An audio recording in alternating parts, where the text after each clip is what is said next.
Today I want to talk about skilled migration in the labour force, and I'll concentrate a little bit on temporary migration. We've had a real emphasis on permanent migration. So how do we actually achieve temporary migration?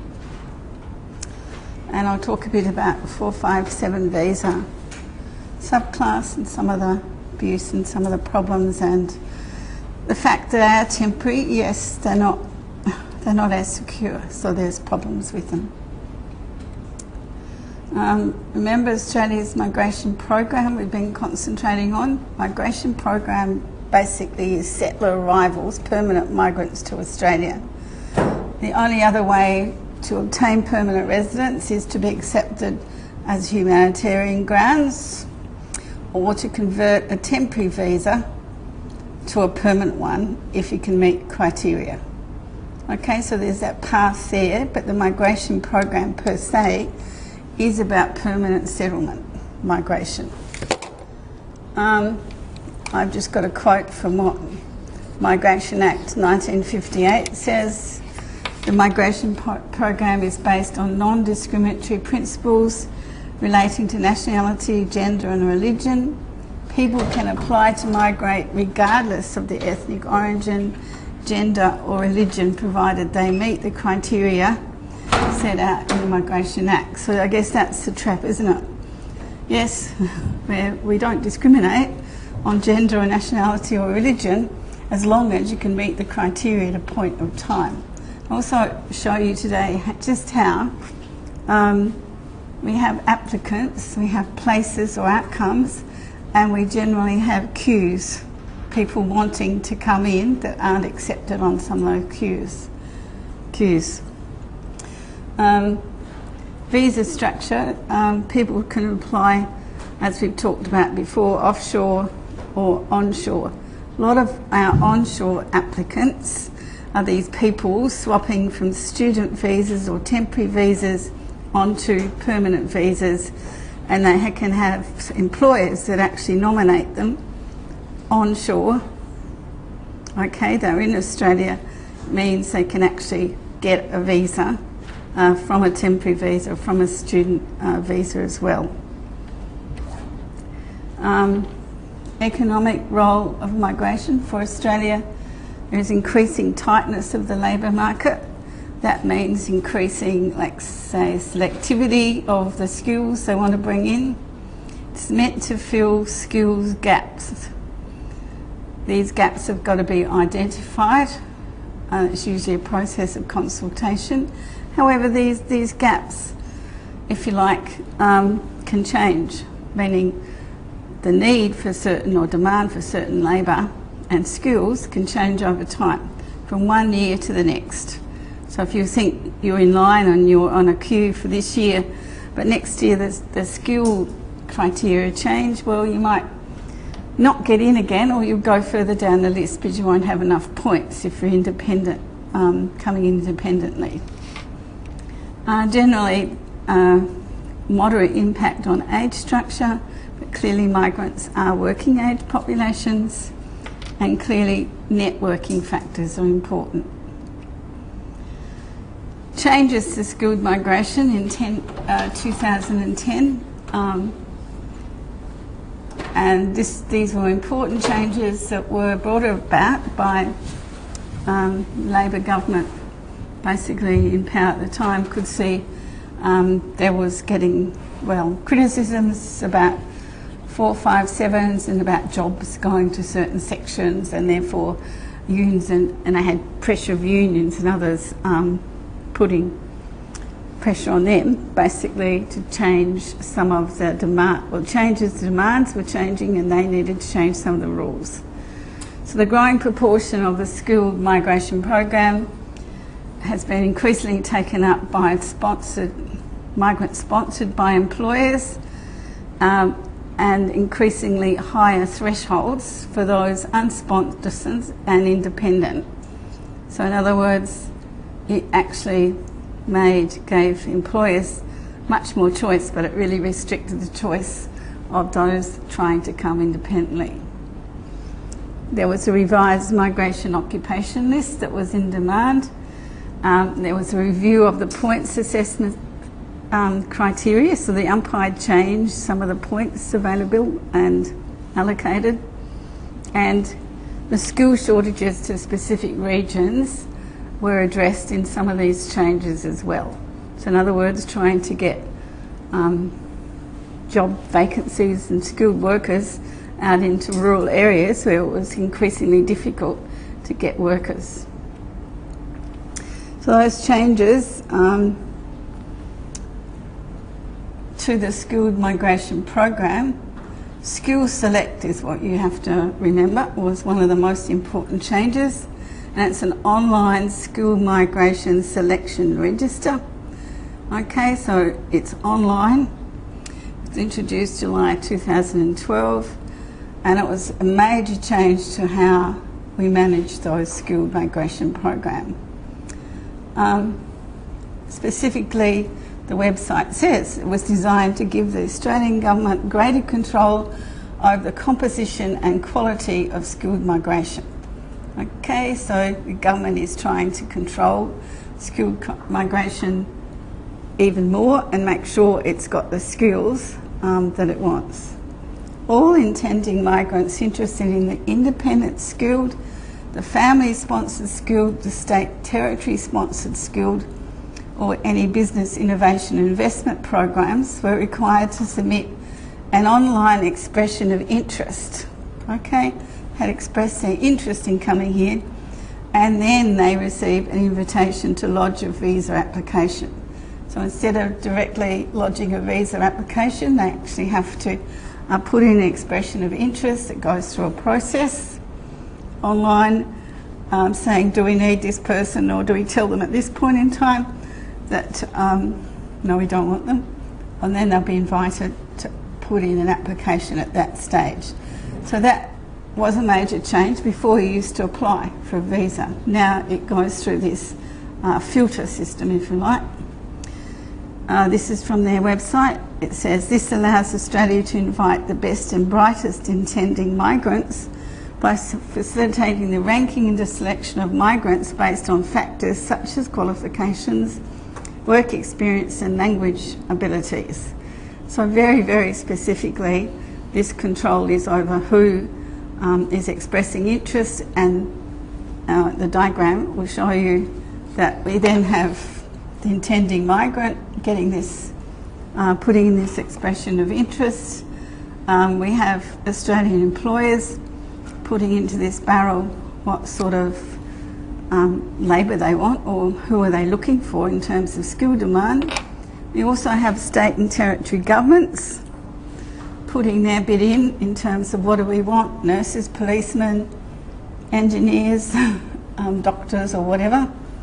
And from this skill selector process and some of the visa reforms, tightening of some of the criteria, you'll get this expression of interest answered with invitation to apply, and that accelerates supposedly the visa process. Okay, so you're not going through thousands of applicants, you've already narrowed them down, you've already got a selection criteria in there. And clearly trying to match those employers' demands with whatever is coming through those expressions of interest. The migration programs from say 2010 on, you can see it's been quite consistent. This is program outcomes for skilled migrants in particular. The green line represents the percentage of skilled, and roughly over 2/3, 67-68%, and that's been maintained over time. Orange is, let's say, you're skilled, the blue is the family, and your red barely shows it all. The program outcomes in terms of skill and family visa categories for 2014-50, and it's showing your onshore, offshore as well. This is your employer sponsored at the bottom, and clearly that is your main category, if you like. This one is partner. Employer sponsor, you can notice that a lot of that is coming onshore and only a small proportion offshore. Partners clearly are more likely to be coming offshore, those visas. Skilled independent, also very much a split between on and offshore, on offshore being important, and state territory nominated visas also more likely to be offshore. Parents are more likely to be applying for visas offshore, business innovation offshore, skilled regional more likely offshore. It's also bringing more likely children from offshore. But clearly employer sponsored and the partner visas are the most dominant. They basically fine-tuned that point system over time. Evidence-based decision making, I mean there that more and more they've done consultants and evidence of people getting jobs in these areas. They've offered a proliferation of visa categories. So from 29%, if you like, skill in 1995-96, what's so important about 95-96?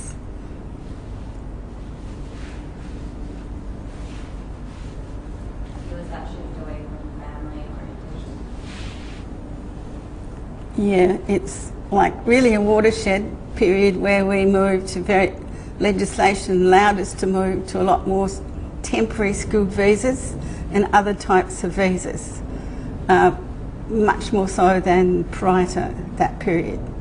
And so really that is a watershed, and as you can see at that time we had 29% skilled, less than a third of those intakes were skilled.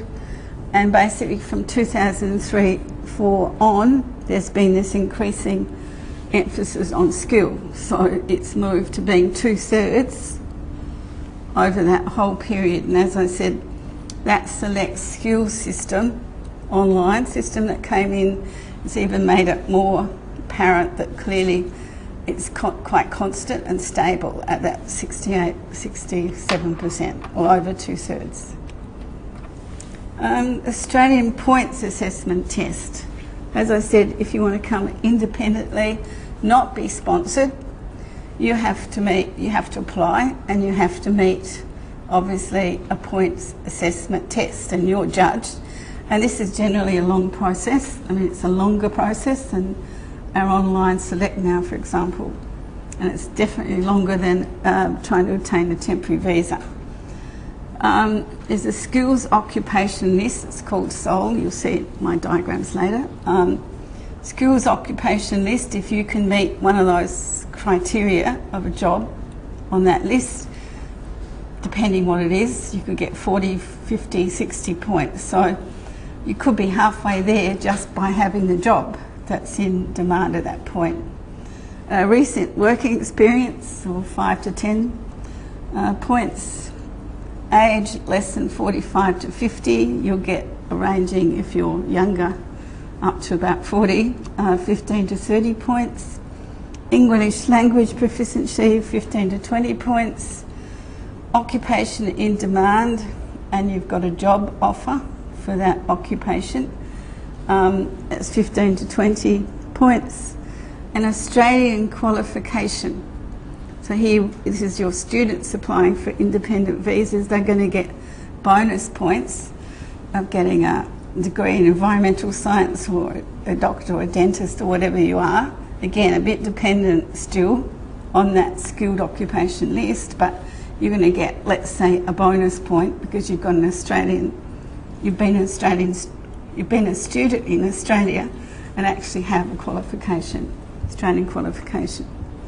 If you opt for regional Australia, a job in regional Australia, or you're applying to go to regional Australia, you'll get extra 5, sometimes 10 points, depends exactly where you're going. And spouse skills, so your prospective spouse you want to bring has actually got some skills needed in the job market. You can get bonus points again for going to what's often called the Special Regional Migration Scheme, like coming to Adelaide instead of going to Melbourne or Sydney. So they add up, and that's where sometimes we say just by getting bonus points, and they're not defined there because they can actually balance out whatever else you haven't got in your criteria. So in other words, you fell short on recent work experience or whatever, you might pick them up as bonus points down here. Okay, so do you understand how that works? Because often people say, what does independent migration mean? That's not independent. It is independent migration based on criteria, and it's a point assessment listing. This is problematic. Why do you think it might be a bit problematic?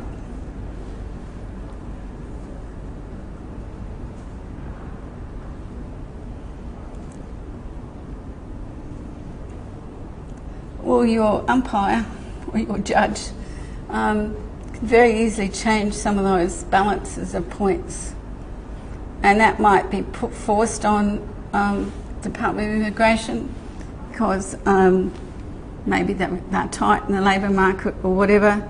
Suddenly that skills occupation list changes.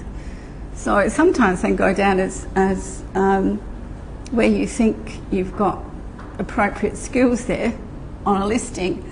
The next year they can change or be off the listing altogether. So that's where you're a bit at the mercy of this review every year of what's needed on those listings. So it looks fairly straightforward, but clearly some of the points can change, and how they base recent work experience can also change. Okay, it might be 5 years at this job, or it might be they want that job in demand, so it could be a year. So the umpire changes some of the benchmarks, if you like. The Australian Skills Stream under the program as reported in the 2014-15 report, as I said, well, 2/3, 67% over. 67% of those, that skills stream, were professionals. 16% were trades technician workers, and 9% were managers. So they were the three basic classifications there they were looking for. And within professionals, obviously the jobs changed as well.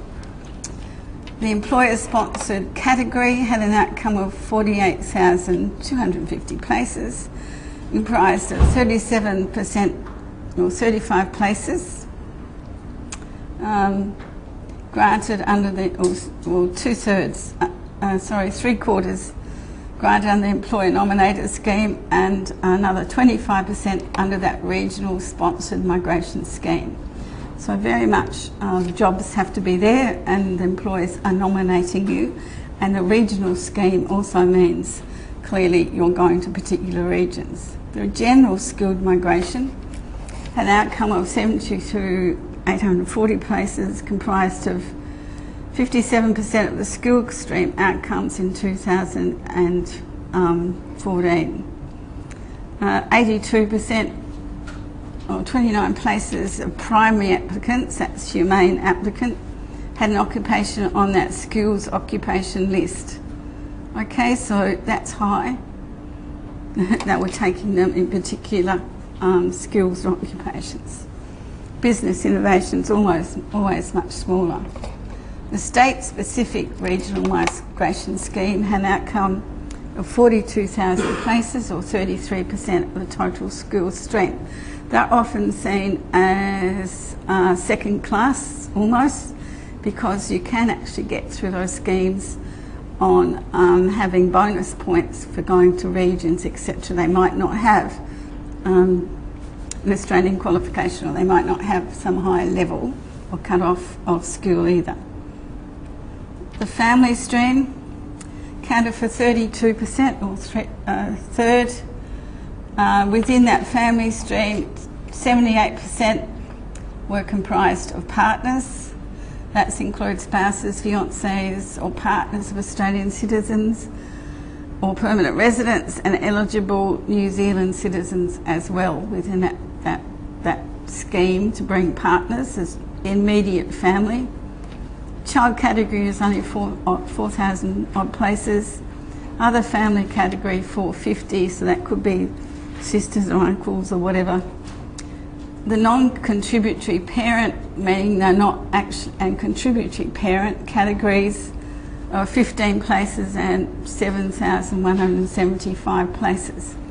Contributory is higher. Obviously, you have to make sure you have money to support your elderly relative or pay health insurance or pay for their health costs, etc. Special eligibility, only 238 places.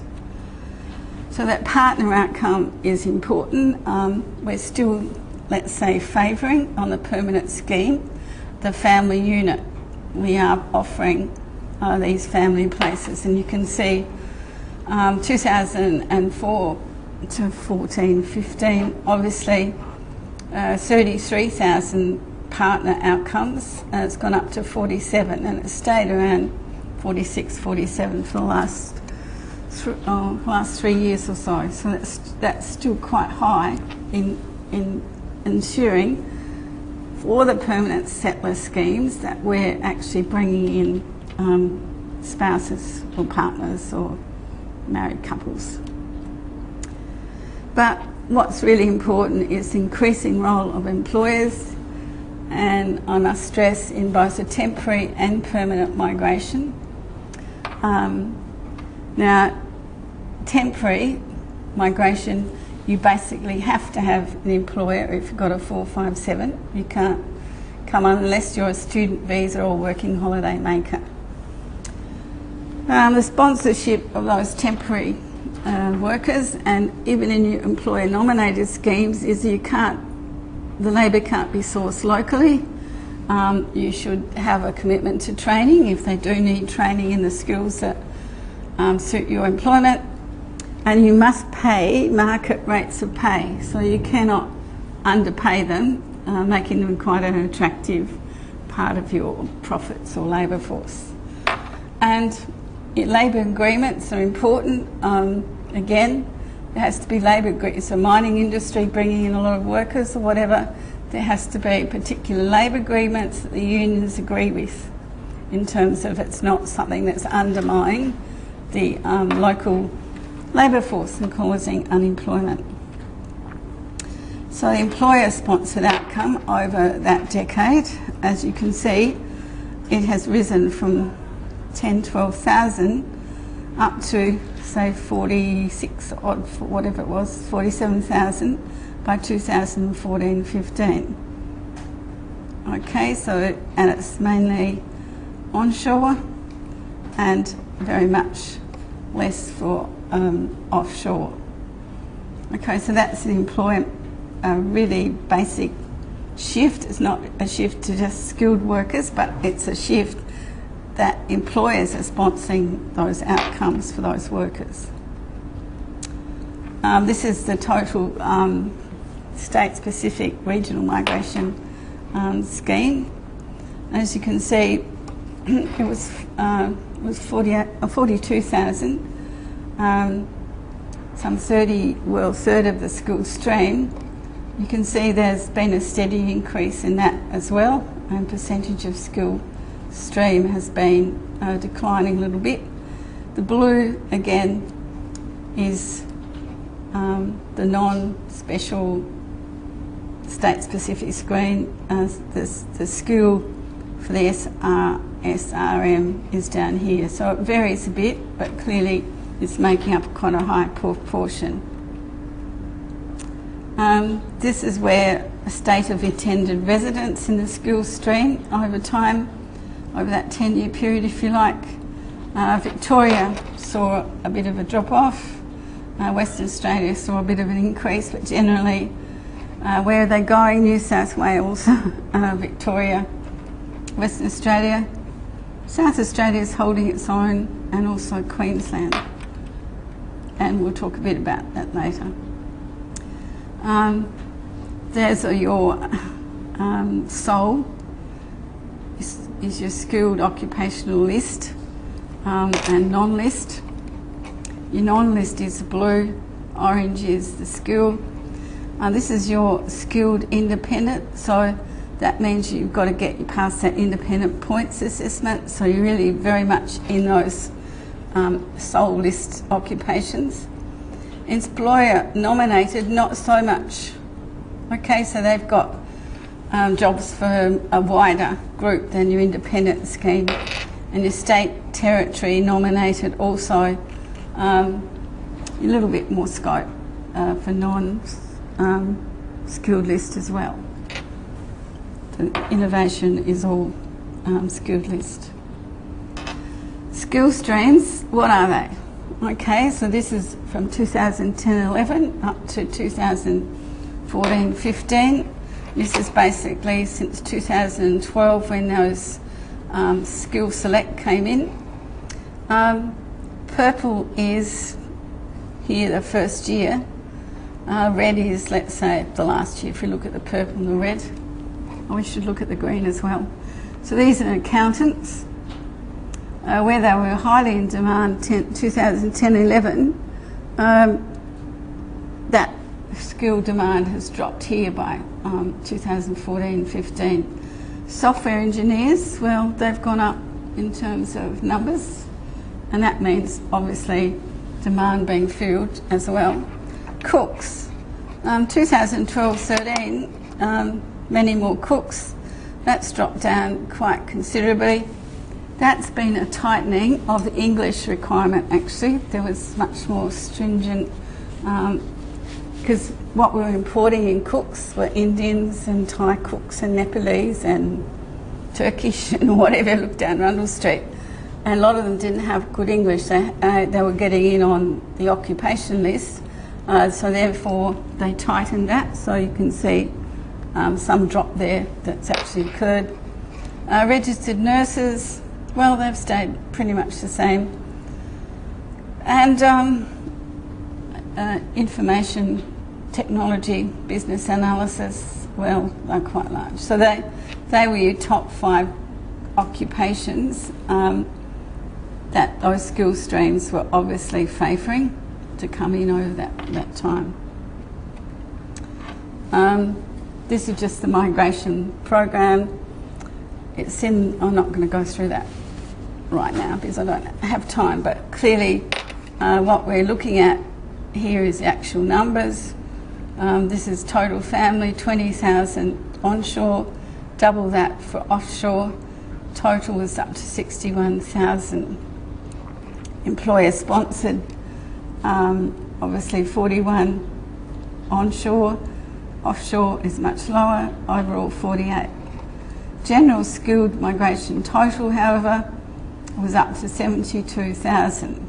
That state scheme was 28,000 as well. So clearly there's groups there that are coming in under skilled scheme, and this is the migration program. It's not temporary workers. That's your regional skilled migration program. Important thing was that there'd been a 25% decrease. Why do you think that might have been? That was the peaked in 2012-13 and it's dropped back.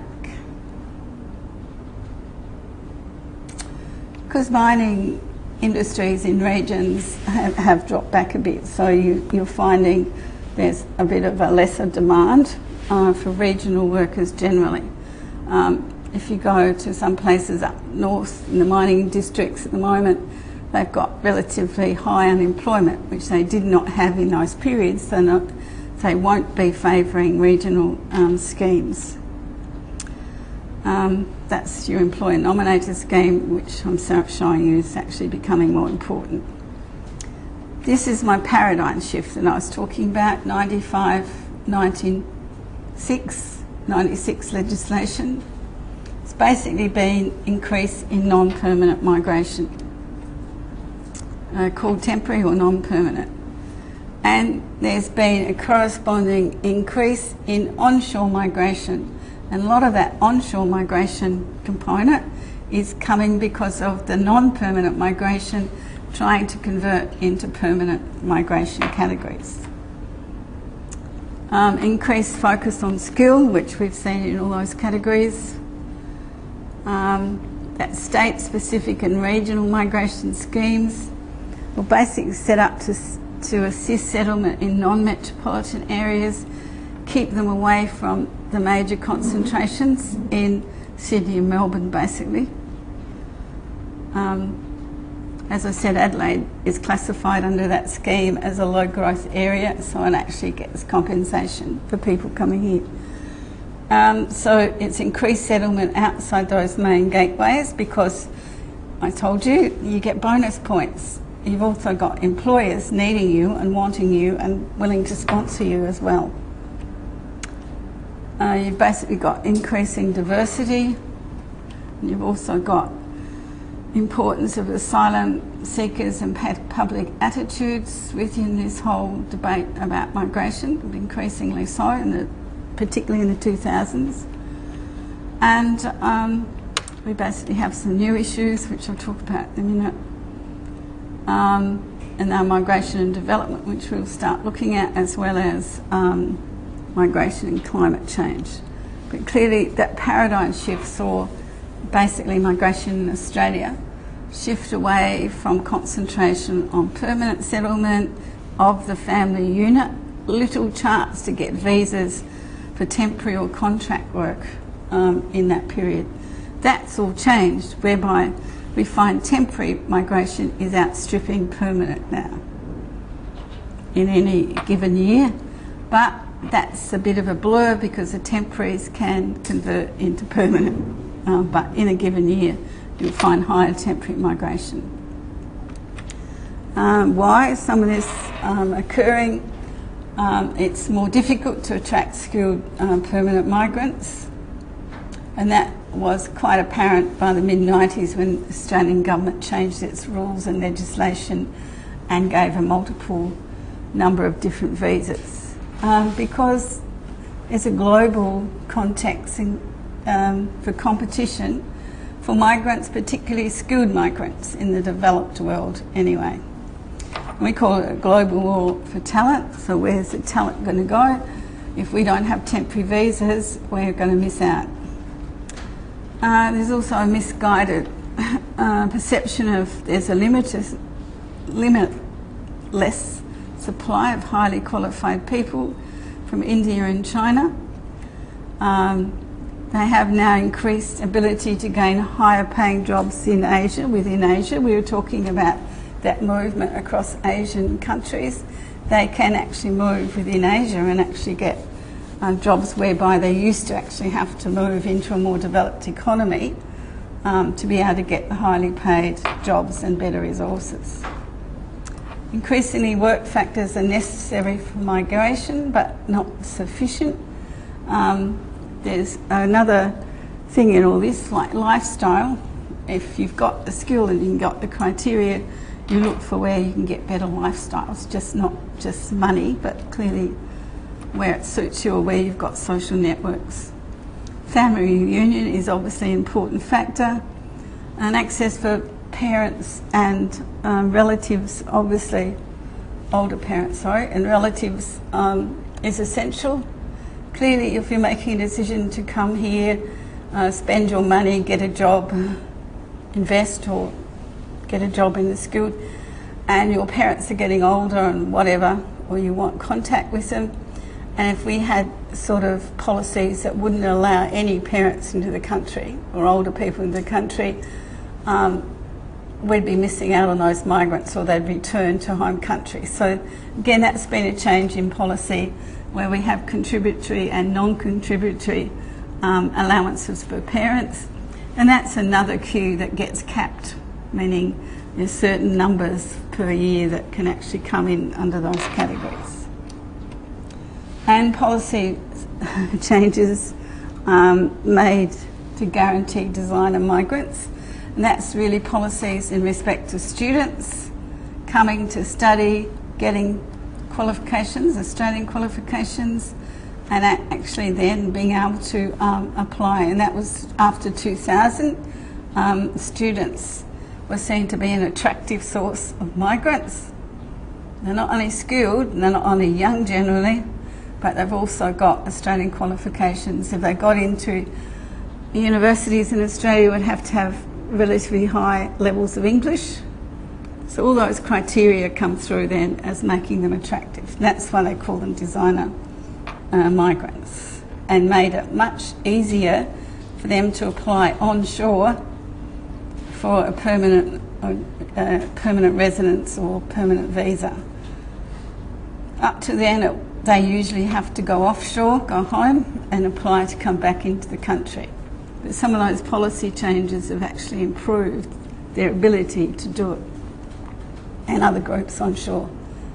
Sorry, Does it make any difference the fact that they're also paying a lot more for their education and things like that? Is that like some sort of contribution? I'm not sure that was taken into account, but I can remember being at a migration policy thing in 2000 when this was put up, this idea that, the best migrants we can have are our students that are studying in our universities right now. How do we change policy? And this is where there are a lot less restrictions on onshore applications, because they are ideal. They know Australia, they've lived here, they've had housing here, they've got our qualifications. That's why they were seen suddenly as designer migrants. But you'll notice in about 2012, George will talk to you next Thursday about this, they started tightening some of the policies because they were a bit lax and there was a few things going on they didn't like. So it's a bit more difficult. You can see that in the policies, but that was policy change to suit those groups. And that's just, if you like, the temporary migration.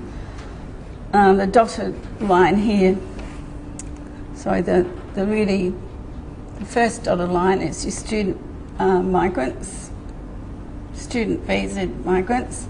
You can see this peak, I don't know, about 2007, 8, and there a drop off because there was tightening in some of the rules that were happening, so it suddenly made it a bit less attractive. And this broken line, if you like, is working holiday makers. And this longer broken line is my 457s. So there's been changes there that puts them down and puts them up over time. So my 457s I want to talk about or finish with. They can be up to 4 years, and they can be short stay and long stay. And remember the other day I was talking about long-term and permanent, short-term under 12 months, long-term over a year, permanent. Well, these categories of temporary actually cut across those categories. Make it a bit confusing. It's highly automated system as well. What's important here, it's market-driven, focused on skill. So market-driven means these, again, we need the jobs employers are offering, have to offer sponsorship. You have to have a job offer to be able to come in on a 457. Strong link to permanent migration, as I said. There's that blurring because they'll shift and there's opportunities for them to shift after 2 years or if they meet criterion of work for a period of time. Strong link to permanent, that strong link, permanent migration is quite apparent if we look at the onshore applications for those permanent residency. Tends to be limited to top ASCO, those classification categories, but not necessarily. There's plenty of jobs that are coming in non-SOL, non-specified special list as well. A minimum salary level and not under, it's obviously set. They don't want underpaid workers.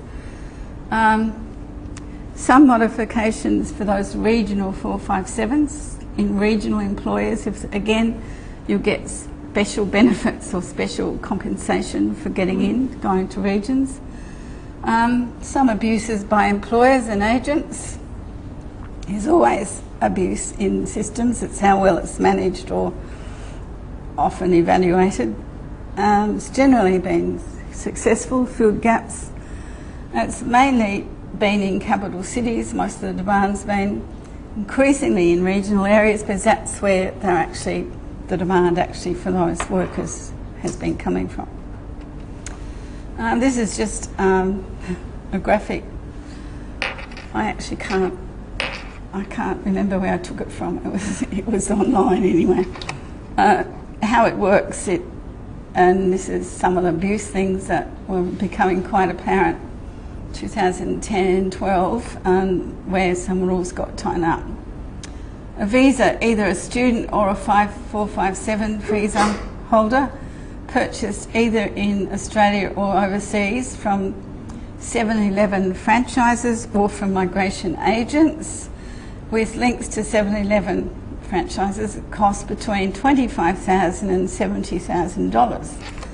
The student visa holder enrolls in a course at a vocational education institute which links to 7-Eleven franchises and then works at 7-Eleven or business run by 7-Eleven. The 457 visa holders are sponsored by franchises to work at franchise's store or another big business linked to them. The worker is paid for only half the hours they work in breach of the 457 visa. Student works more than the 20 hours a week that they're meant to work in breach of their visa conditions. A worker ends up paying the majority of salary back to pay off this visa debt, and that's what was a scam. Well, it was reported and obviously was put up as a case why some of these rules had to be changed. But there were a lot of Indians in particular paying for these visas to get into the country, and obviously as a student hopefully getting into the next stage of permanent, then being eligible to bring other family or sponsor family in. So it was one of the reasons that it got bad publicity at that time, and then people, Gillard in particular, tried to toughen up or tighten some of the rules. So that student migration and settlement's been important, and it's generally one of the motivations to study in Australia for a large number of overseas students intending to apply for permanent residence.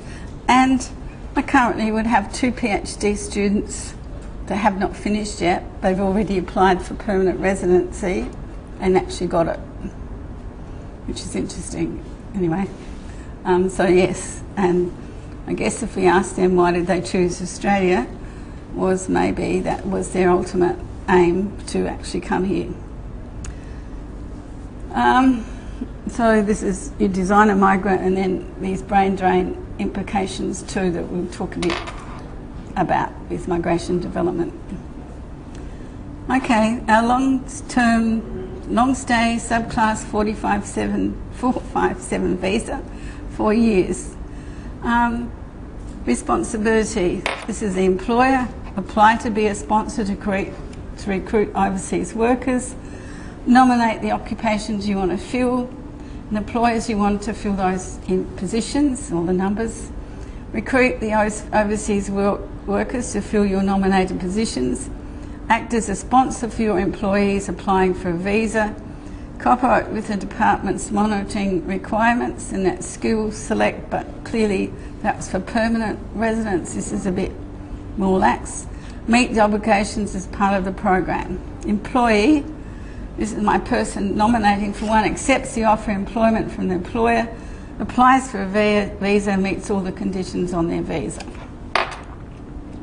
So it's relatively straightforward, relatively easy, quick process compared to applying for independent migration or whatever on a long list of a migration program, CAPS and whatever.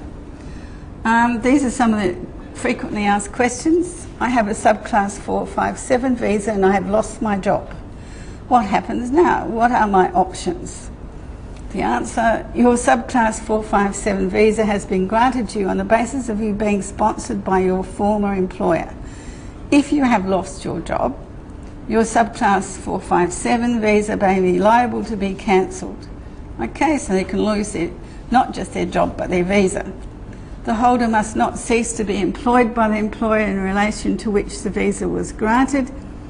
You have three options. Find another employer who is willing to sponsor you and apply for another 457 to work for that new employer, and the employer should be a motor garage or whatever you've been employed for before. You're looking for a similar occupational employer.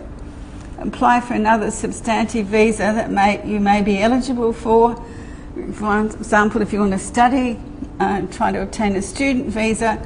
If you want to have a holiday before returning home, a visitor visa. But the other options, try to get a similar job. To get that, you're going to have to an employer to sponsor you into that job. Leave Australia if your circumstances prevent you from taking one of these options within 28 days of ceasing employment. So fairly harsh, and you've got to act relatively quickly. This is another reason a lot of them are singles and not married. They don't bring their families at this stage. Maybe when they apply for permanent residency or a different visa, they'll bring family with them. My 457 does not expire for another 2 years. Why do I have to leave the country if I lose my job? The visa's been granted to you on the basis of you being sponsored by your former employer, and it's conditioned of that employer. Cease to be employed by the employer who sponsor you for subcontract, then is become unemployed or change your employer. That change employer you have to do relatively quickly, which can be difficult if it has to be in the same. Work in a position or occupation inconsistent with the position or occupation in relation to which your visa was granted. So you want to skip, I've been a mechanic, but I'll do anything, but you have got to get an employer. I'll be a meat worker now if I can get an employer to sponsor me. Engage in work for another person or for themselves while working for the sponsor. So you still need this sponsor, if this is your visa, work visa, to be backing you. I heard my employer has to pay for my ticket back to my country. Is that true? How about my partner and children? Your employer is responsible for ensuring the cost of return travel to your home country for you and accompanying family members is met. However, existing contractual arrangements between you and your employer may indicate whether you or your employer agreed to meeting these costs. So it has to be contractual arrangement from the beginning. You can't then say, go to your employer and say, and what often happens, they bring the family out later, which is not in the original contract, and this has been found to be a problem because clearly it costs a lot of money to uproot your family and take them home or do whatever. If this matter is not specified in your employment contract and your employer has not agreed to pay your travel costs from Australia, you should contact the department, and there's people who can counsel and try to actually get them into different sorts of positions. So in other words, they sound good, they're quick, easy, whatever, but if you actually lose those jobs, or if the economy tightens in the meantime over that period, it could be a problem for temporary workers.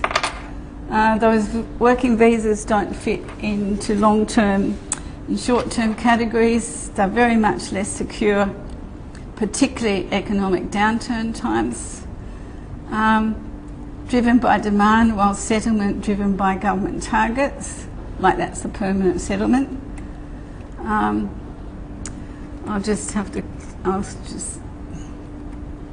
We've gone through that, I'll get to conclusion.